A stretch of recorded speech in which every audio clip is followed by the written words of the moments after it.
دلکش دنیا کے معزز ناظرین، السلام علیکم۔ آج کا ہمارا موضوع ہے انٹرنیٹ کے قیدی۔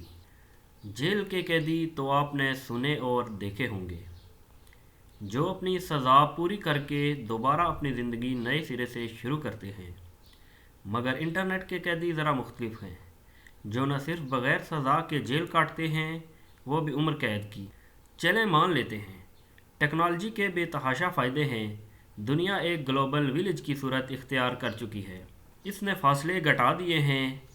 آپ اپنا پیغام چند لمحوں میں پوری دنیا میں پہنچا سکتے ہیں۔ چند بٹن دبانے سے پوری دنیا آپ کے سامنے کھڑی ہوتی ہے۔ روابط آسان ہو گئی ہے۔ حد تو یہ ہے کہ سانس آئے نہ آئے، وائی فائی کے سگنل نہیں رکنے چاہیے۔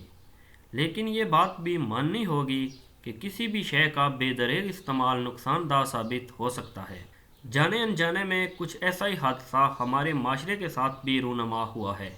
ٹیکنالوجی نے دنیا کے فاصلے تو گھٹا دیے، مگر دلوں کے فاصلے بڑھا دیے ہیں۔ گھر کے افراد آپس میں اجنبی ہوتے چلے جا رہے ہیں۔ دھوکہ دہی کے واقعات بھی عام ہیں۔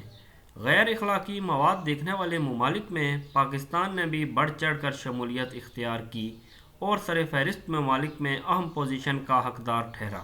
طالبان نے بھی اس کا بھرپور فائدہ اٹھاتے ہوئے دنیا بھر سے مجاہدین بھرتی کرنے شروع کر دیے ہیں۔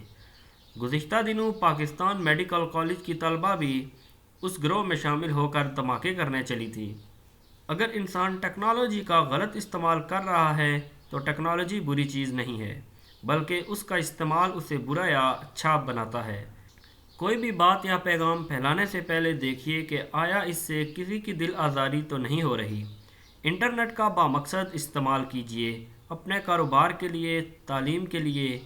پہلے خود میں کوئی قابلیت پیدا کریں، پھر شیئر کریں، نہ کہ سستی شہرت کے لیے اوٹ پٹانگ حرکتیں کرتے پھریں۔ یاد رکھیے، محنت کا کوئی شارٹ کٹ نہیں۔ ہاں، چائے والے کی طرح آپ کا بھی تکا لگ سکتا ہے اور آپ بھی آن کی آن مشہور اور امیر ہو سکتے ہیں، مگر کیا تکے کی آس میں ساری زندگی گزار لیں گے؟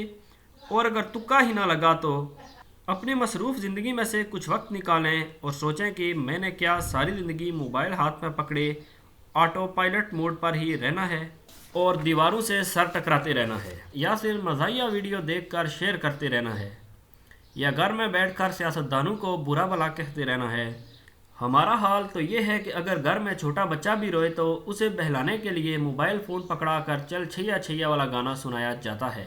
ضرورت اس امر کی ہے کہ اس جدیدیت کو ضرورت تک محدود رکھا جائے اور جس حد تک ہو سکے بے جا استعمال سے گریز کیا جائے، تاکہ ہمارے اور ہمارے بچوں کو معاشرے کی ان روایات سے لطف اندوز ہونے کا موقع مل سکے جو ماضی کا حصہ بن چکی ہیں۔